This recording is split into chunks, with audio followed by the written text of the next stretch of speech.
Guess what happened when a neighbor got shot on a quiet Florida night?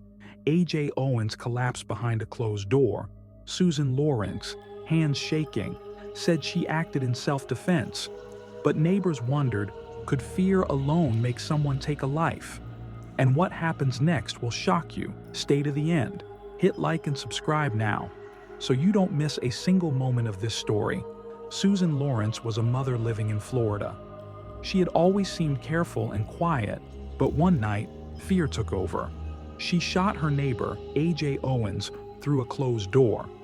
A.J. was a father, loved by his family and community. He never imagined his life could end like this. Neighbors described tension between the households for months, small arguments turning into harsh words. Some claimed Lorincz seemed on edge, nervous whenever A.J. or his children were around, but no one expected fear to escalate into something deadly.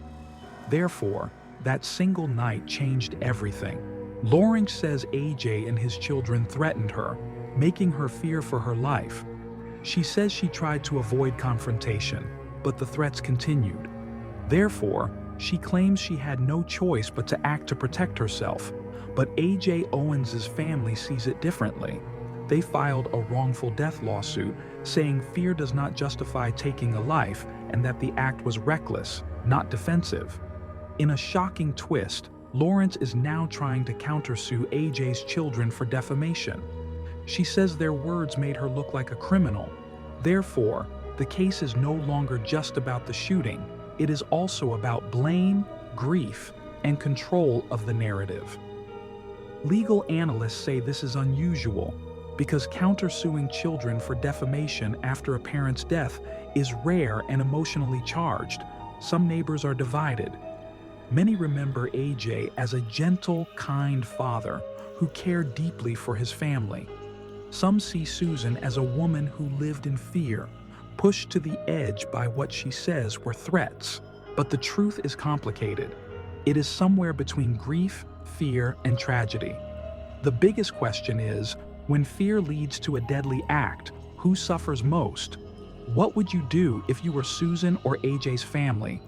Comment your thoughts below. Some answers might surprise you. Anthony Thomas, lawyer for A.J. Owens' estate, says this case is about more than the shooting. It's about who gets to tell the story after someone dies, he explains. The courtroom has become a place where grief, blame, and fear collide. Every detail, from the shooting to the legal filings, shows a community struggling with loss, anger, and confusion. Therefore, this story is not just about one night. It is about how fear, miscommunication, and emotion can lead to irreversible consequences. Do you think this was self-defense or a tragic mistake? Comment below and share your thoughts. Don't forget to check out my other videos, especially Daniel Waterman and Leah Mumby, Shocking Love, Crash, Mystery.